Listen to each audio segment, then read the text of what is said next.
Okay, well, good morning to those of you on the West Coast, good afternoon to those of you joining us from the East Coast, and good evening to anyone joining us from Europe or stations further east.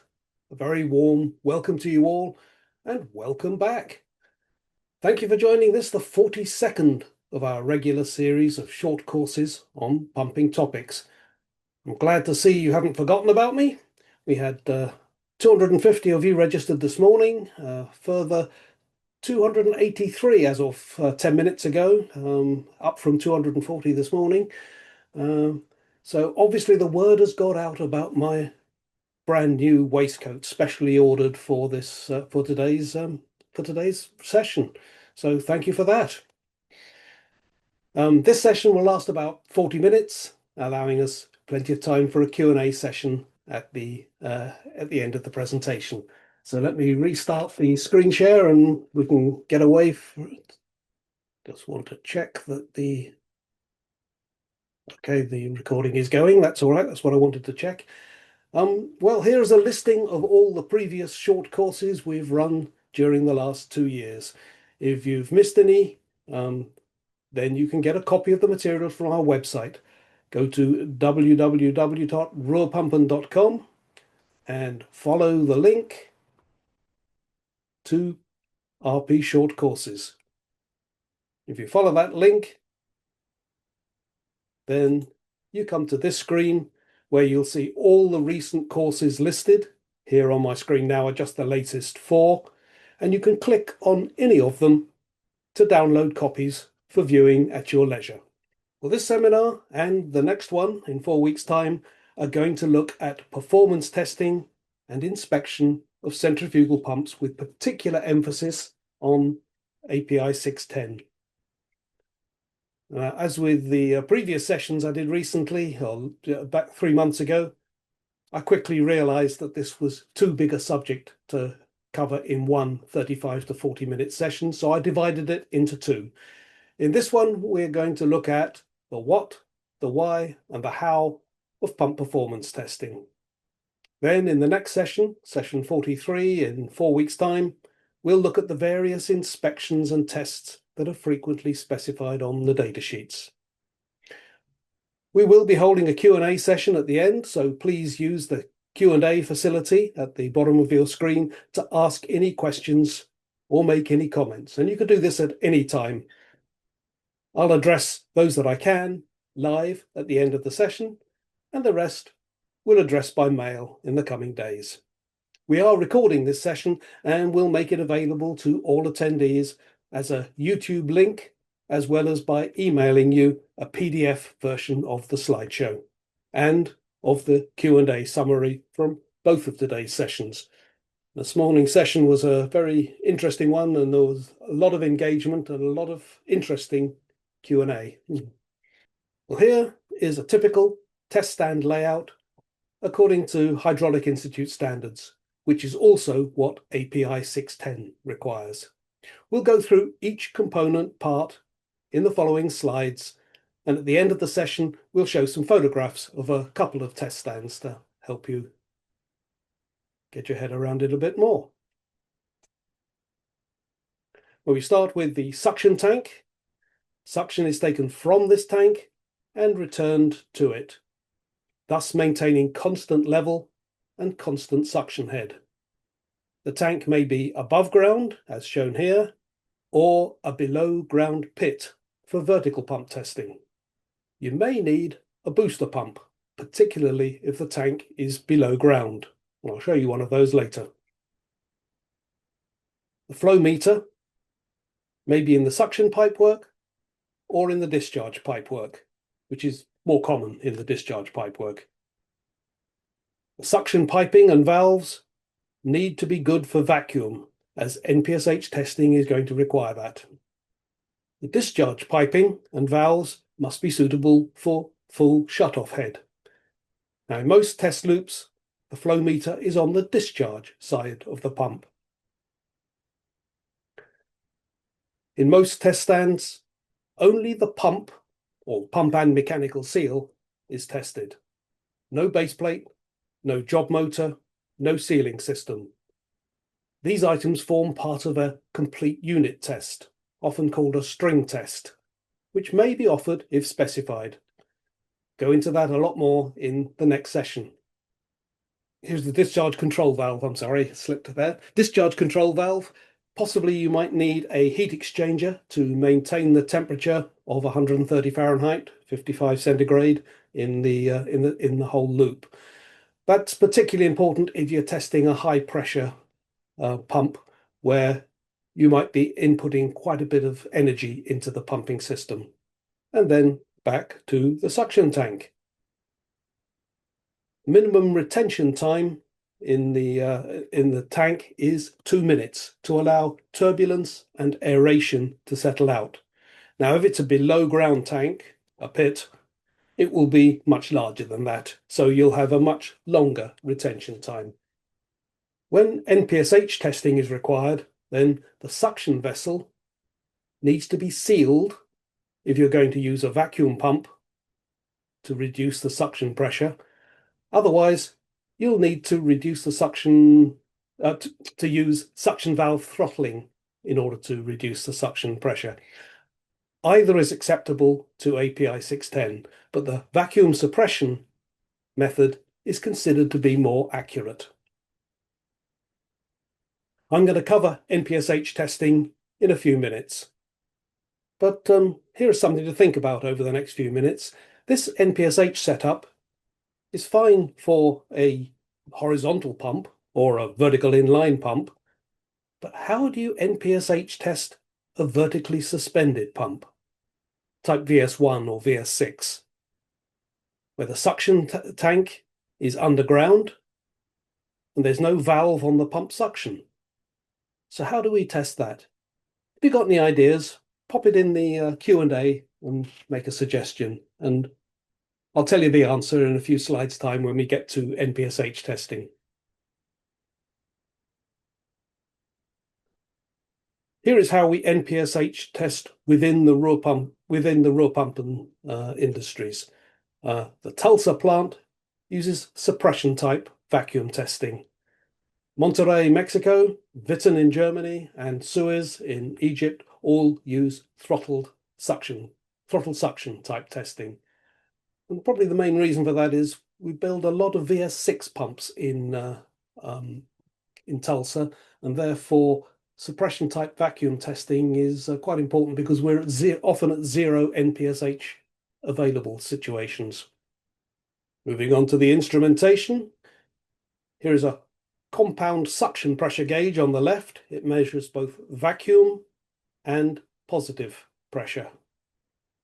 And the discharge valve gauge, of course, only requires to measure positive pressure.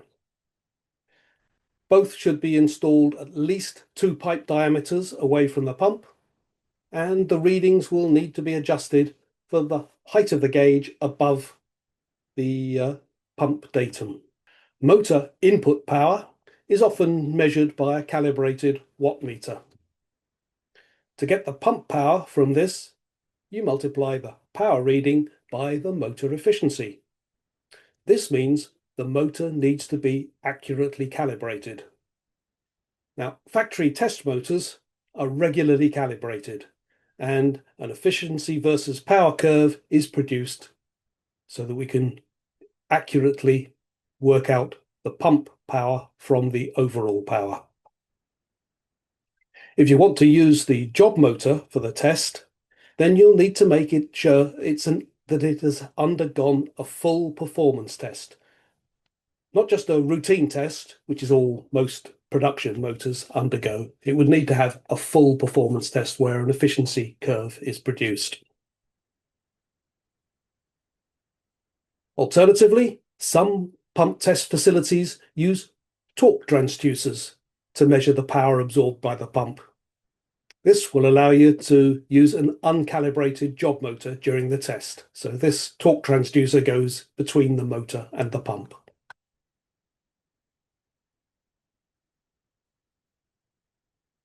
So looking at the procedure, first we have to determine how many flow points are needed to meet the test standard, for example, per API or Hydraulic Institute.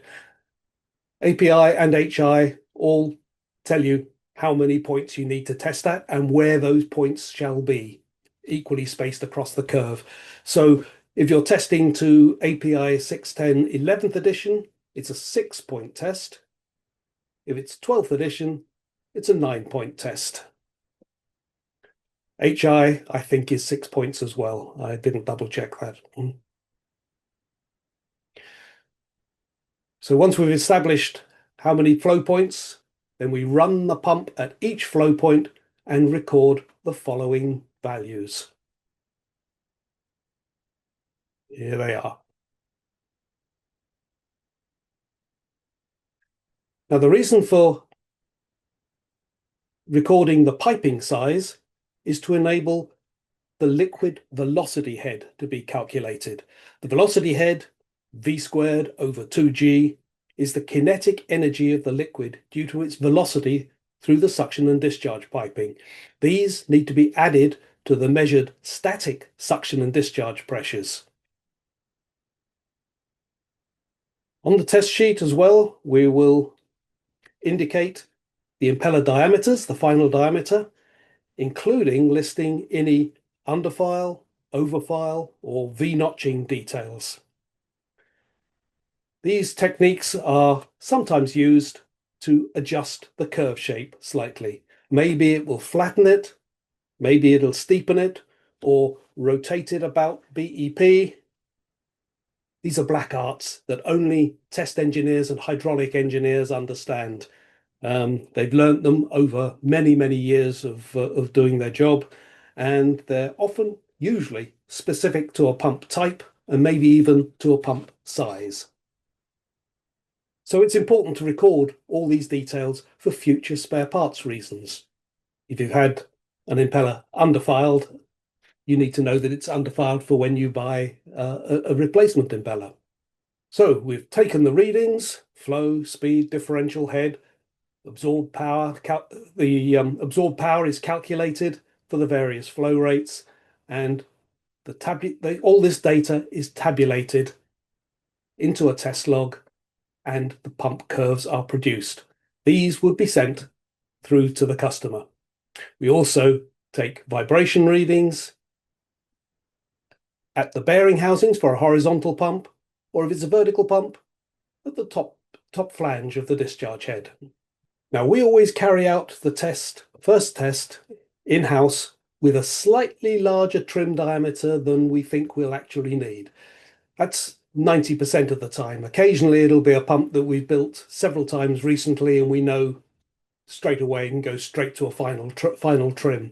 But normally, we'll go a little bit high and we'll do the performance test, evaluate the results, and using the affinity laws, establish what the final trim is needed to reach the rated duty. Then we'll trim it to this smaller diameter, rebalance it, reassemble the pump, and retest it. That's the point at which we would invite the customer to come in and witness the test. It isn't always, if we're doing non-witness testing, there's no witness testing, we might not need to carry out a retest. If the only reason for stripping down the pump after the first test, if the only reason for doing that is because impeller reduction is required by less than 5%, then the API 610 allows us to proceed straight through without having to do a retest. But it's a bulleted paragraph within API 610, and many customers say, even if it's a very small reduction in head, we still want you to retest. So then we do a retest.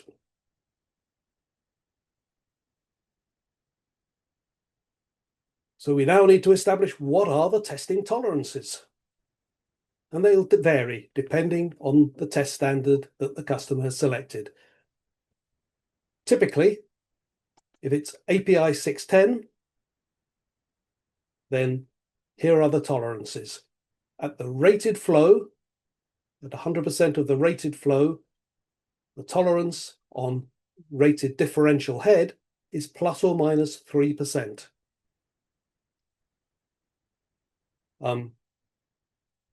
At shutoff head, it varies according to the rated differential head of the pump.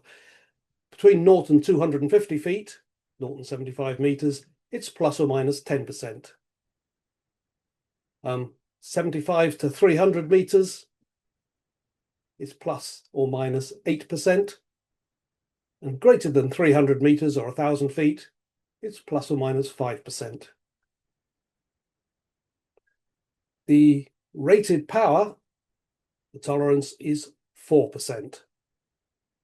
And efficiency, well, there isn't a tolerance according to API 610 for efficiency. And the reason for that is it's a derived value. It's taken from the rated power, work back from the rated power to work out what must be the efficiency. And for that reason, there is no tolerance on that. But some people do ask for an acceptance criterion on that, to try and impose it. We can talk to you about it and agree on a case-by-case basis what that efficiency guarantee would be.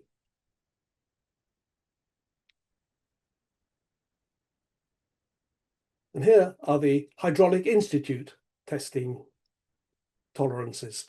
And we see, first of all, that there are 3 grades of pump. Grade 1 being the most stringent, grade 2 less so, and grade 3 less so.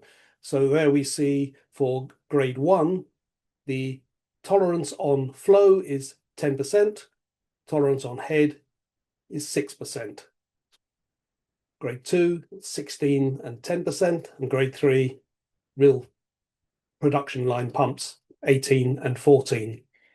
And within those, we have 3 more acceptance grades, 1B, 1E, 1U.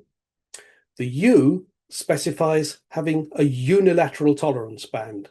In other words, no negative tolerance. So the flow is 10%, which unilaterally means 0% to plus 10%. Likewise, the total head, 0% to plus 6, and the power optionally either plus 10% or minus 0%. B specifies having a bilateral tolerance band. So here the flow plus or minus 5%. It's still 10%, but it allows you plus or minus. Likewise, the total head plus or minus 3%, and the power plus 4%. Efficiency can be minus 3% when we're testing to Hydraulic Institute. The E, acceptance grade 1E, this is used when energy efficiency is of importance. And again, it's bilateral, plus or minus 5, plus or minus 3, plus 4, but no negative tolerance on efficiency. And again, note that it's either or. You either have a tolerance on power or you have a tolerance on efficiency, not both. Hydraulic Institute have a good white paper that you can download, understanding the effects of selecting a pump performance test acceptance grade. I've put a link in the slide notes. It's worthwhile downloading that or buying that and seeing what is appropriate for your particular situation. So you're going to get, after all the performance testing, a performance test curve that looks like this. Not particularly clear on the screen from this, but here is the power curve. Here is the head HQ curve, the head against flow. And here is the efficiency curve. And here, the NPSH curve. You'll also get the tabulated test data and all the calculations so you can see how the results were achieved. Moving on now to NPSH testing. When we're NPSH testing, we need to reduce the suction pressure to the point at which boiling occurs. Now, this pressure reduction can be achieved in one of 2 ways.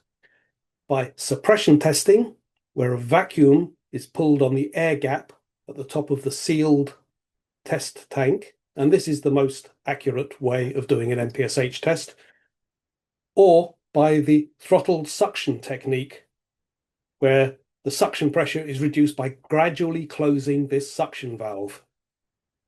You'll probably have to open the discharge valve very slightly to compensate for closing that valve and maintain the flow rate as constant.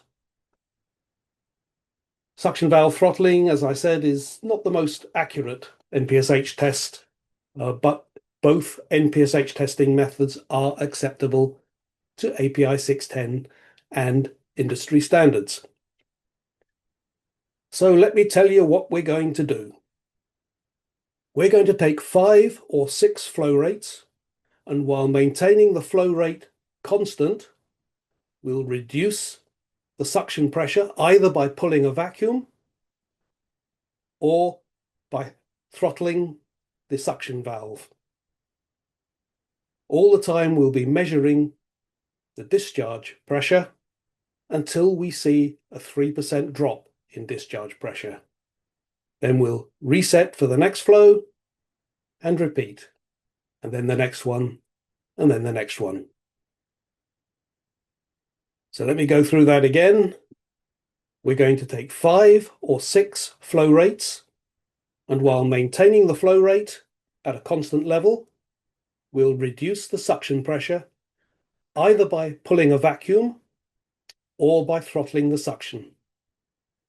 All the time we'll be measuring the discharge pressure until we see a 3% drop in discharge pressure.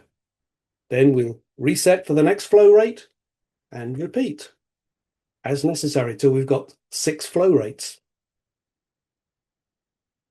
So here we go. Here's an NPSH test. 6 flow rates, 126 gallons a minute, 201 gallons a minute, and so on. The first one, 126 gallons a minute. Now the x-axis is showing the suction pressure, the suction head, which is the NPSH available.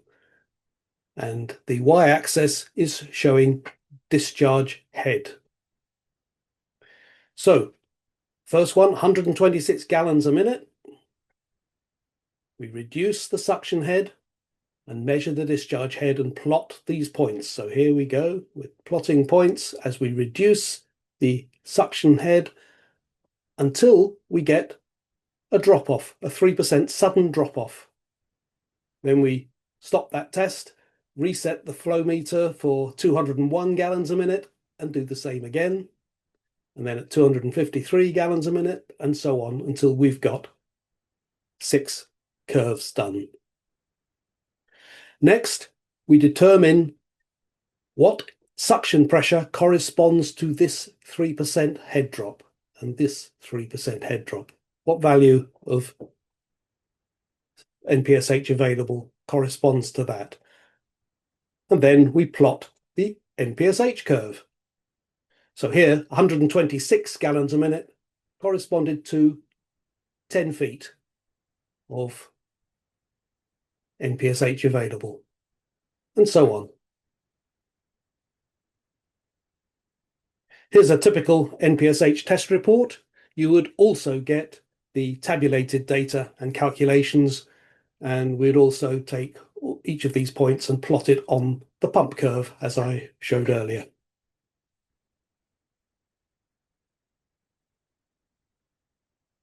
Note that 3% has been selected as the pump industry standard definition of NPSH-R. It doesn't have to be such. Some customers have redefined it as, for example, a 1% head drop indicating onset of cavitation. 1%, that's been selected by, I think, ExxonMobil, and I think Aramco require these. Aramco goes further in some critical services, and it might require an NPSH figure based on that value of NPSH that will give a predicted impeller life of 40,000 hours. So that takes some research to look back through records and work out what would be the right figure to give you for that. But the only values that can be proven on the test bed are 3% head drop and 1% head drop.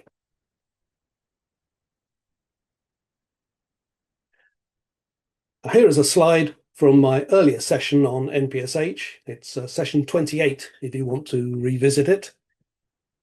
And I'm grateful to Simon Bradshaw, the Global Director of Engineering Technology at Trillium Flow Technologies, for producing this.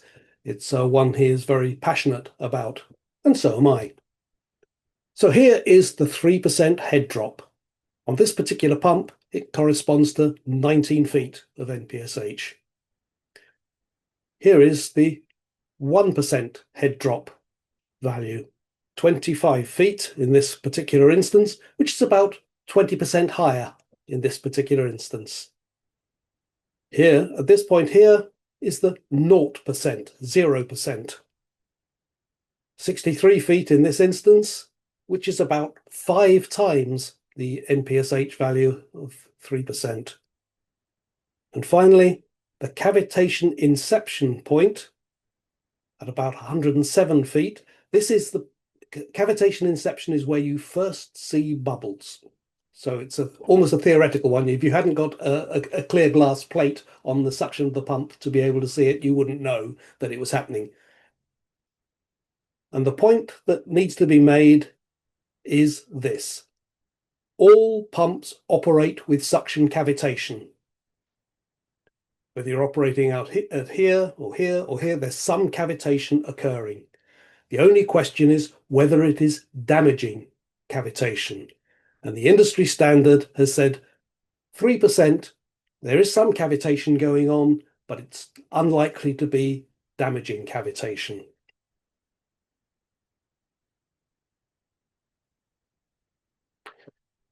Now, I asked you a question a few minutes ago about NPSH testing vertically suspended pumps.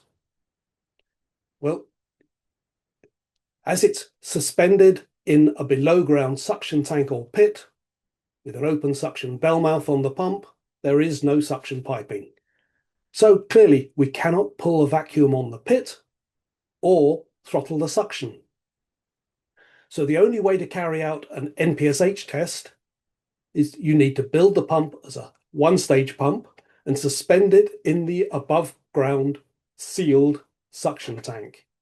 You can then pull a vacuum on that tank to carry out the NPSH test. This is what Ruhrpumpen does in its Tulsa factory. Now, in some factories, a VS6 pump might be tested not in the pit, but in its own suction barrel, or possibly a test loop suction barrel in the same test loop as a horizontal pump. Then you can carry out an NPSH test in the normal way by vacuum suppression or by throttling.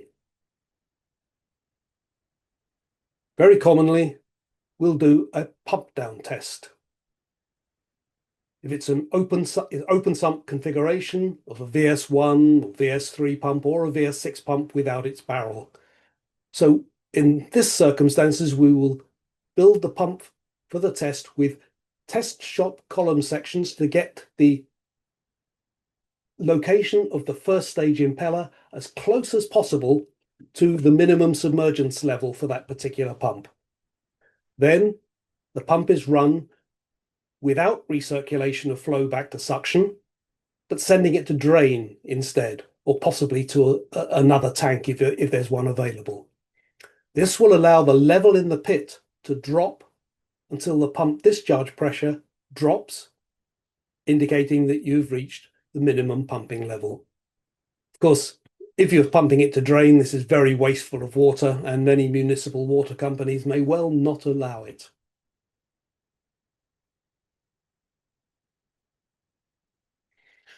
Let's have a look at some photographs of pump test loops. So I'll just stop this share and restart a share with, where are they? Here they are. Okay, here are some of our test loops. This is one at Tulsa, and here we see the suction vessel. It's a sealed suction vessel, as you can see here, and here is the vacuum pump.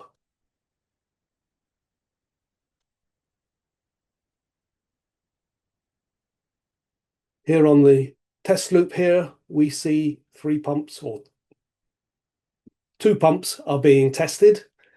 This one is mounted on test stand pedestals, and the motor is mounted on, again, it's a test stand pedestal, so we can maintain the center line height where it needs to be. And that's a usual test configuration. At the back here, we can see a smaller pump that we've been able to test on its base plate with the job motor. It's a bit of a rarity, but we can do it on smaller pumps. Now, the rest of the slides I'll go through fairly quickly because they're self-explanatory, and you'll get them in the package, and you can look through them at your leisure. I think we have 7 test loops at Tulsa of various sizes, 6 or 7.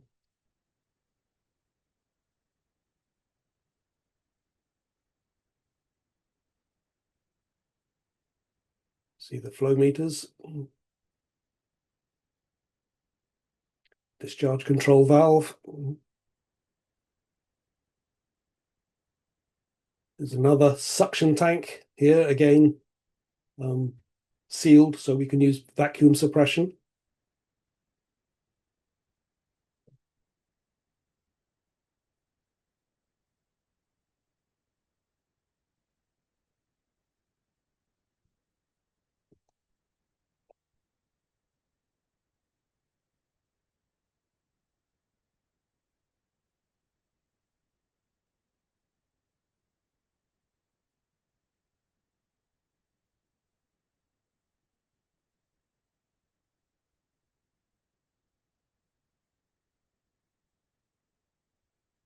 And here is a plinth or a pad on which we could do complete unit testing of quite a large pump there in the Tulsa factory. It's not often used because complete unit testing is very time consuming and expensive. It's not normally specified, but I'll talk about that far more in 4 weeks' time at the next session.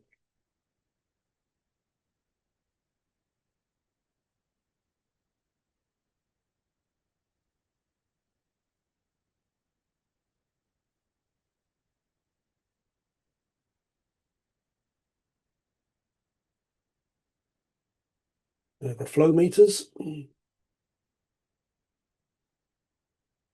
here the rev meter and temperature readout. Here again is the vacuum pump, which is connected to the top of this suction vessel.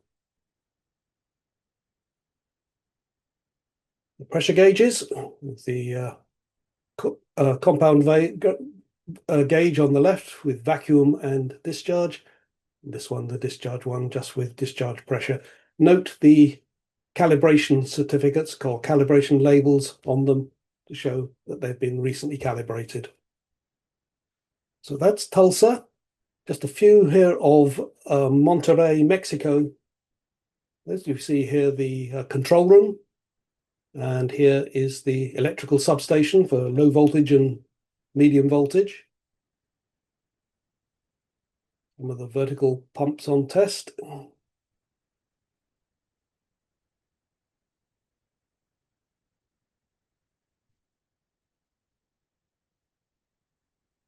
We see a vibration analyzer.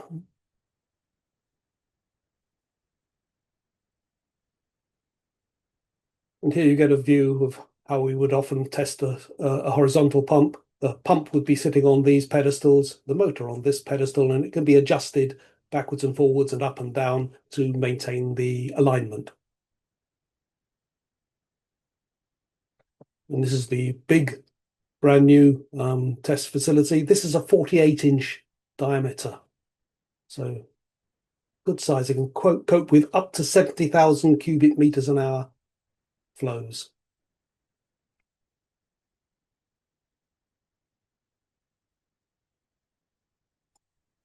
And here are some of our other plants. This is Argentina. This one is in India, in Chennai, and This is an interesting one. I only got it last night, but it's quite an interesting photograph because it's showing a complete unit test, which I'll speak about more next week. And what we're seeing here, here's a horizontal multi-stage pump with the job motor. Here is the lube oil system. It's a force feed lube system. Now, here is the suction pipe. It's being fed by a vertical pump. A booster pump is feeding it, and then it goes off to the test loop. What else do we see? This say that that's the lube system. Mechanical seal systems. It looks to me like it's a plan 53C, I would say. It's a pressurized seal system, and these look like heat exchangers, air-cooled heat exchangers. So this is a high pressure pump, so hence needing a high pressure sealing system. Quite interesting. Another view of the India test loop. And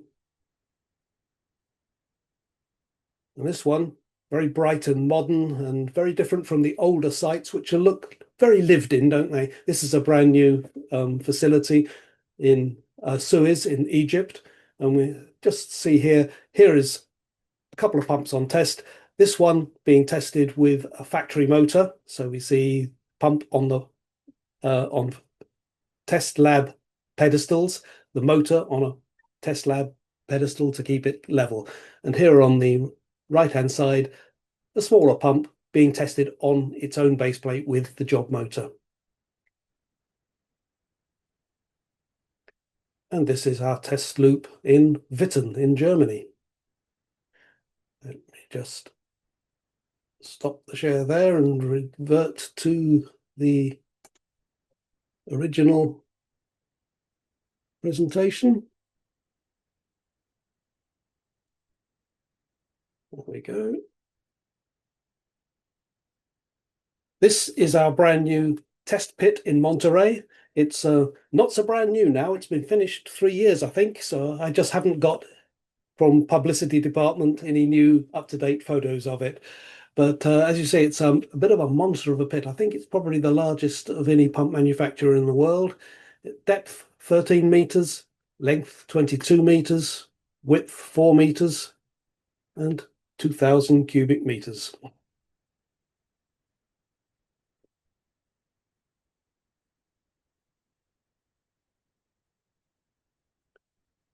And as well as in-person live witness testing, we can also offer you remote witness testing via video link to cameras in our control room and handheld cameras on the test floor itself. And that'll be if you don't fancy flying all the way to one of our factories if you're in another continent. Well, that pretty much concludes the fun for today. I hope you found it useful. I just get to advertise the next of the short courses, which is part 2 of this course on performance testing and inspection of API 610 pumps. Here's an overview of what we'll be covering next time. If you look at the API 610 datasheet, there are numerous cells where you select various options, the green cells, for various inspections and tests. We will look at, discuss and explain and tell you the implications of all these inspections and options. 9th of October, that's 4 weeks today. Again, 2 sessions as usual, one for the Eastern Hemisphere and one for the Western Hemisphere. The invitation will be published very soon, so put it in your diary. I'm leaving the meeting open for a little while to allow you to post in the Q&A box, and I'll endeavour to answer those questions that only need a short answer here and now. Those that need a fuller answer will be answered within a few days. Anything you think of later, marketing@ruhrpumpen.com or to me directly, smith@ruhrpumpen.com. Our marketing team will send you the YouTube recording and a PDF of the presentation and the summarized Q&A from both of today's sessions. If you need a certificate of completion for this short course, again, marketing@ruhrpumpen.com. Now, as usual, there are a few slides here at the end which show who we are and what we do. You'll be getting these in the presentation pack that you get, so I won't bother to bore you with them now, and we can get straight on with the Q&A. So let's have a look. Stop the share. And let's see what we've got in the way of questions. I had quite a lot of questions this morning, about 20 odd, and they were quite stretching, some of them. So Kashif Uddin says, would the vertically suspended pump be gravity fed? Yes, it would, because you've got an underground pit, you've got the pump vertically suspended in it, it's fully submerged in the water. So yes, it's gravity fed. You've got NPSH of 33 feet, which is atmospheric pressure, plus whatever depth of water is in there.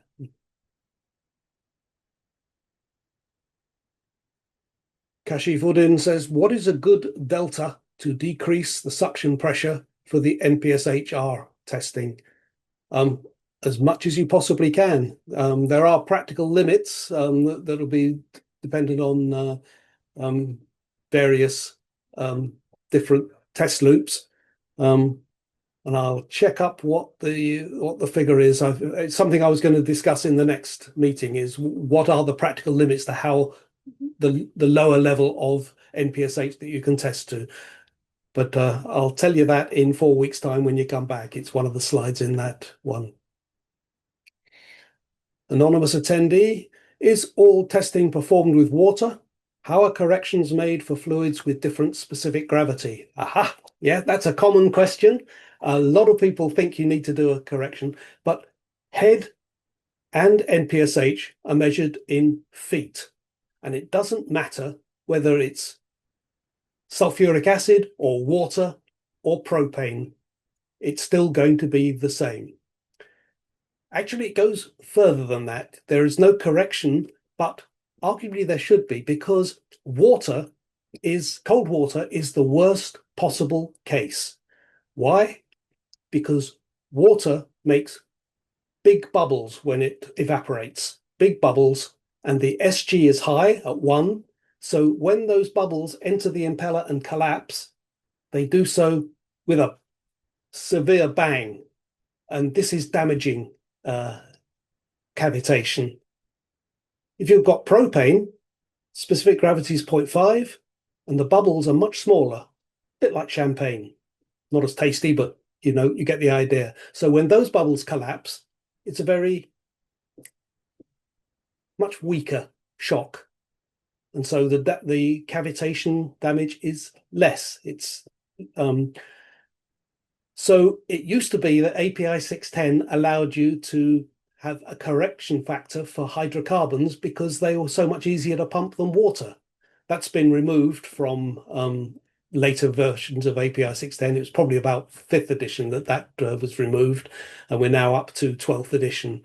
But that's the case. You don't correct NPSH or head for SG. Anonymous attendee has said, can you explain requirements around viscosity corrections and guaranteed performance? Viscosity correction I handled in a previous session. You might like to look it up. I can't remember which session number it was, but when I give you the answers to the Q&A, I'll refer to that. There's a whole section there on how you do viscosity correction. Karthikeyan says, in some client specification, it calls for dismantle test, a strip test. How does RP treat this requirement? And how does this affect the after performance test? Yes, there are different ideas on this. Some people say, you've done the test, it's passed, why dismantle the pump? and put it back together again. When you put it back together again, you might get it slightly on. Do you not need to test it again after you've reassembled it? And so it could go on and on and on forever. Um, Generally, if it's failed a test, obviously you've got to strip it down.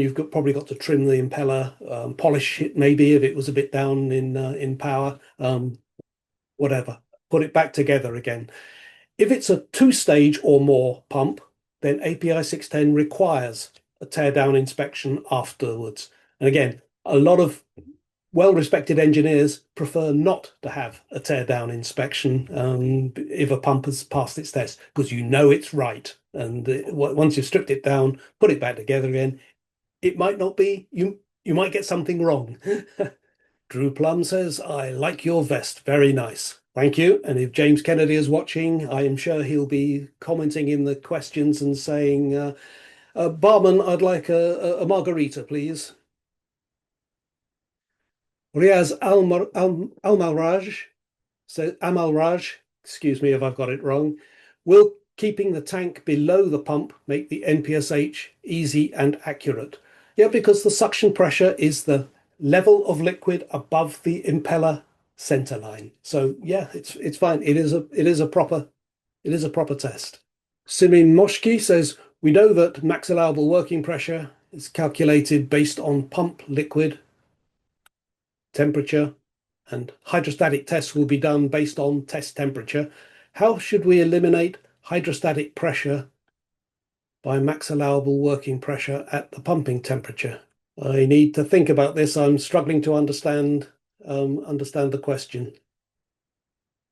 Let me look at that, and I'll answer it in the written questions, in the written Q&A. Kashif Udin says, you mentioned residence time of the discharge back to the tank. How does the turbulence and aeration affect the testing? Pumps don't like having bubbles through them. If you put bubbles through a pump, your flow rate will go. It might even possibly fill the pump and stop it and lose its prime. Unlikely, but most likely the pressure will drop down because air is compressible. So the pump will start to compress it, and you'll lose the developed pressure of the pump. You don't want air in a pump. Riza Hazanzadeh says, considering that the NPSH test is optional, would you still recommend performing it if the difference between NPSH available and NPSH-R is more than 1 meter? Probably not, is the answer. And most customer specifications tell you what margin between NPSH-A and NPSH-R they require a test. 1 meter is common. Some will go for 2 or 3 meters of margin.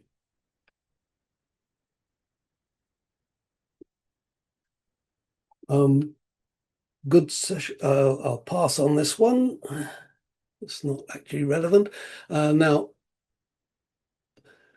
Nalathambi says, multi-stage after NPSH testing, NPSH required is higher than NPSH available. What can you do to resolve the issue? Nothing. That means the pump was wrongly sold. If you're NPSHR, there's no magic formula for improving. It might be that you can make a very slight adjustments to the machining of the inlets to the impeller. But if the machining's been done properly, that's it.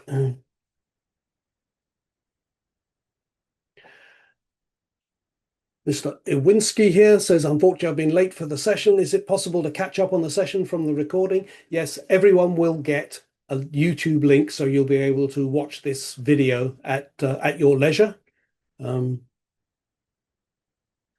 And sure enough, James Kennedy has come on and said, you look like a bartender at London's famous Royal Vauxhall Tavern. Thank you, James. You will be getting an invoice for this new waistcoat. John Martin says, which Ruhrpumpen facilities are equipped to measure the torque at performance test? Not sure. I'll have to check with individual test labs and give you an answer in the written answer. Riaz Almaraj says, is it advisable to dismantle the pumps after the run test since API doesn't have this requirement? Yeah, I think I answered that a couple of questions ago. And just to clarify, API 610 does require it on a pump of 2 or more stages. Paul Berthiaume says, do any of the Ruhrpumpen test facilities have the ability to test at elevated temperatures? No, we test on water. Reza Reza Hassanzadeh says, what is the allowable leakage during performance and running tests for pumps with packing mechanical seals such as fire pumps? I don't think that it is. The leakage past packing would be very nominal, and I don't think you would measure it except on possibly on a very small fire pump, but a pump of 1,500 gallons a minute, the leakage of a few I mean, remember, leakage past a packed gland should be in the order of 3 or 4 drops per minute. It shouldn't be much more than that. So you can't measure that. Santiago Mendoza says, it is always necessary to have an NPSH margin, even in critical services, hydrocarbons. Can we suggest in some services not to have an NPSH margin? I'm referring to oil and gas services, not with water and API 610 pumps. Thanks. Well, yes, if your customer is happy to accept hydrocarbon correction factors, you could easily say, okay, we've tested this pump, we've got about 0.5 meters of NPSH margin, but in the field, you're going to be pumping it with propane. So propane is far less damaging than water.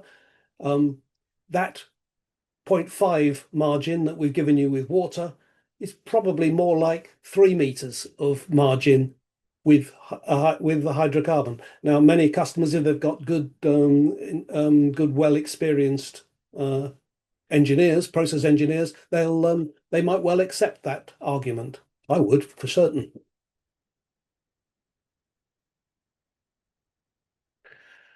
Anonymous attendee, can you share the link for viscosity correction factors session as we missed to attend the session?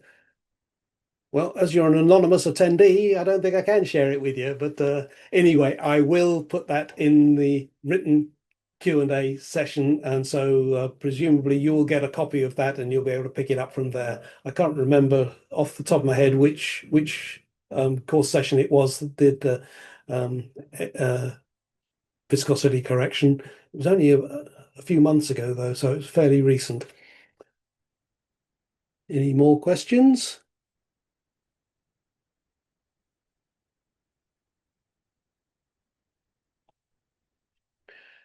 Kanad Chakravorty says, even though sometimes pumps may be used to discharge viscous fluids, still pumps are tested using water. Is there any particular reason? Also, what's the testing time for the max allowable working pressure of the pump? Right, we test with water because it's readily available. We can't possibly test with every possible fluid that is out there. So we have to test with water and make corrections as necessary on the power, particularly for the fluid that you'll be handling at site. One interesting exception to that is liquid methane. There are 2 pump companies, Nikiso and Ibarra, Elliott Ibarra, that do have test stands that test on methane. Interesting aside that. But everybody else tests all pumps on water. Reza Hassanzadeh says, during performance testing, should we always wait for the bearing temperature to stabilize before taking vibration measurements between 2 or 3 minutes at each point? Yeah, I think it's okay to take the readings as you go, but many people like to run the pump until such time as the bearing temperatures stabilize. On a small pump, that's not very long. On a large pump, that can be quite a long time before the bearing temperatures stabilizes. But I think that we still do the vibration measurements at each individual flow point as we go, not during the extended run, to make sure that the bearing temperatures are up to full temperature. Anonymous attendee, do you ever have a scenario when submergence and development of vortices formation governs the installation requirements over NPSHR? Yes, all the time. It's on a big vertical pump. As I mentioned, if you've got a vertical pump in a pit, in an inlet, then you've got 10 meters of atmospheric pressure plus whatever the liquid level is acting as NPSH available. So for most pumps, that 10 to 15 meters of NPSH is far more than the NPSH required of the pump. So NPSH isn't an issue on those vertical pumps. What will be is the geometry of the inlet, and so vortices and formation being important. Yes.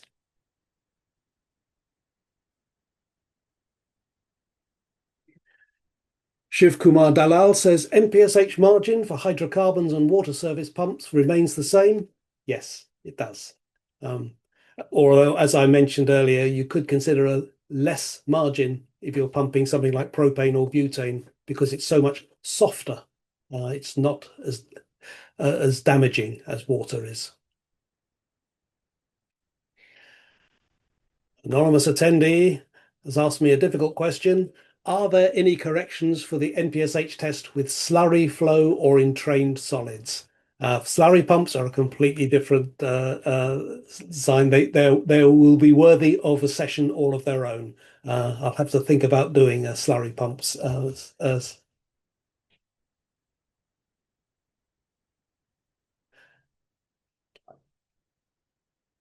Anonymous attendee says, the sessions conducted are helpful and thanks for taking the efforts and time to take these sessions. Well, thank you very much.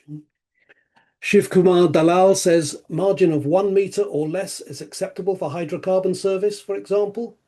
Yeah, 1 meter margin is kind of the industry standard. And as I said, you could consider relaxing that. Mr. Iwinski, I've completely failed to say your first name. What is maximum allowed negative pressure on the inlet to the pump?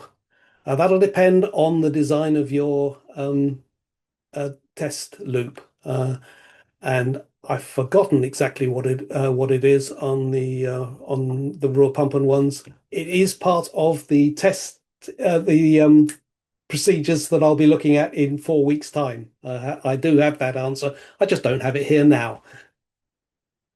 So I'll answer it in the written answers for this one.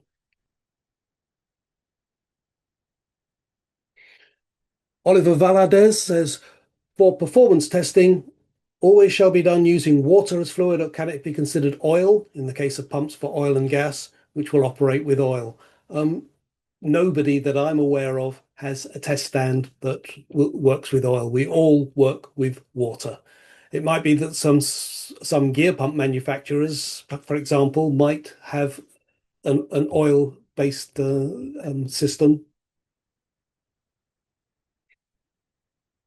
Carlos Delgado says, for a fully assembled pump performance test, would you include the job seal and would there be any effects on the seal faces with water?